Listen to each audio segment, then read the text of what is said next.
Hi everyone!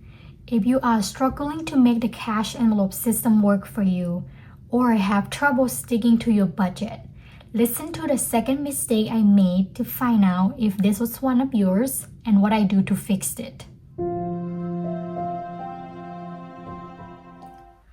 The second mistake I find myself doing when using the cash envelope system is borrowing from a different envelope.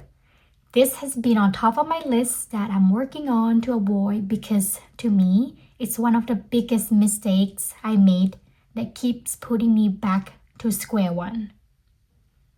If it's for an emergency, it's totally fine. But for me, I would borrow from my grocery envelope and use it to get takeout.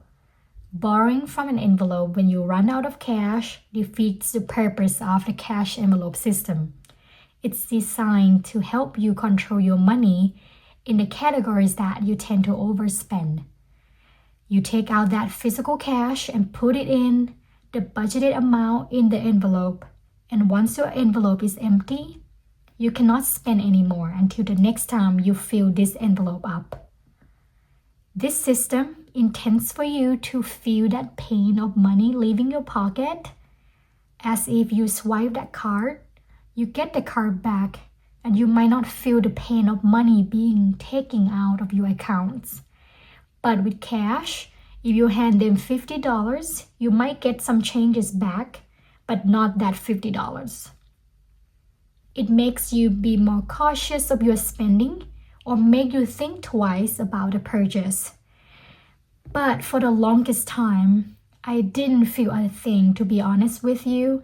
I knew the cash was gone or the money was taken out of my accounts, but I still kept on spending. And yes, every time I would start this system over or try to get my spending under control, I know that I should not be doing that. I kept telling myself, next time I would not borrow again, or this would be the last time I would do that. But that time never comes. Taking that action and making it a habit was challenging. It's like you know what you should and need to do, but sometimes we still don't do it. And it makes me realize that it's all about keeping that promise to yourself.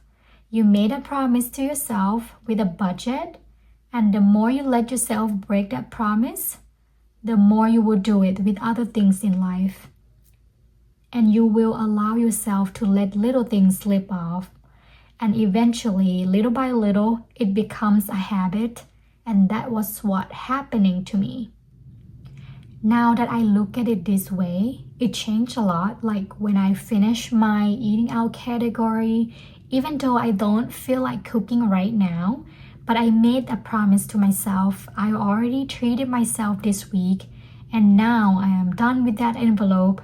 I am done until the next paycheck comes when I can get treats again. And that goes with my digital saving as well. I feel that sometimes it's not really about cash or card. It's really on you and how you look at it. Yes, having that cash on hand does help. But if you were looking at it the way I did, that I could just borrow from an envelope to spend on that, or borrow from my savings to spend on my wants, nothing is gonna change. You have to start looking at it seriously. And I think I finally get to that point that enough is enough. I was just tired, and it made me realize, what's the point of all this? I would plan my budget, but I would not follow it. And I just had enough of that, to the point that no more. This time that I'm back at the cash envelope system, there's no more excuse. And the most challenging part was when I was fighting that urge when I was in that moment. I would say to myself, I worked so hard, it's been a long week, and I deserve to treat myself today. And for me to stop this urge, I have to start fighting that voice in my head telling me all that. I have to counter it saying, yes, I deserve it. But I already treated myself this week. So every time that I have that urge, I have to tell myself all this. I will be driving past that bubble tea place that I usually stop by. This place has a kiosk, so it's convenient to order and pay with a card. So by me using the cash, it makes me go in there less, and in a way it works in my favor because I don't need to stop there every week or twice a week. And it's not good for my health anyway. And it's been a month now that I haven't had bubble tea. So finding something about a place that makes it less convenient for you can also help. The more I stop getting it, the more that urge starts to disappear. And I'm not craving it like I was before. And that goes with Pepsi or Coke as well. I love them so much and I would drink it any chance I get. But lately, I haven't been drinking that either. And the last time I was drinking it, I didn't even finish the bottle. Since I haven't had it for quite some time, going back to drink it, it was way too sweet for me. And in a way that makes me so happy that my body feels that way. Because it's something that I'm trying to drink less. And what helps me get to that point is that I just want to do better for myself. And this time I mean it. Back then, yes, for sure, I want to do better. But my willpower was not strong enough. Because if I wanted enough, I would do something about it. And by taking that step to say no to one craving, it does help when another craving comes and feel easier to say no to that as well. Not only I love bubble tea, I also love regular tea. I used to drink it every day like water, and tea is good for you, but drinking too much is not good either. So I started to gradually stop drinking Coke and then tea. And same goes with tea. Now it just doesn't taste good to me anymore.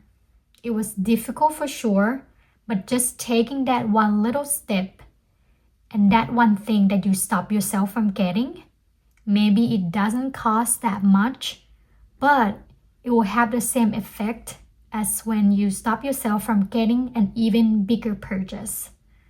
And if you did stop yourself from getting one thing today, don't forget to celebrate it. This bubble tea could seem like a little thing for some people, but to me it's a win.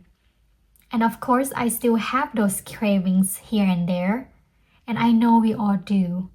But try to take that step to stop the urge. Try to talk yourself out of it. You might not be able to do it the first time, but the fact that you are trying, you admit that you have that issue and are working through it, that's already a big step.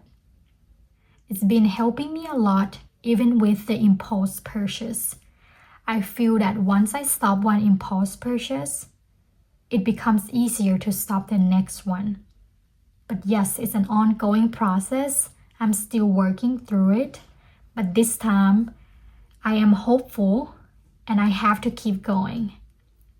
And yes, there are going to be times that I would kill to have that treat right now.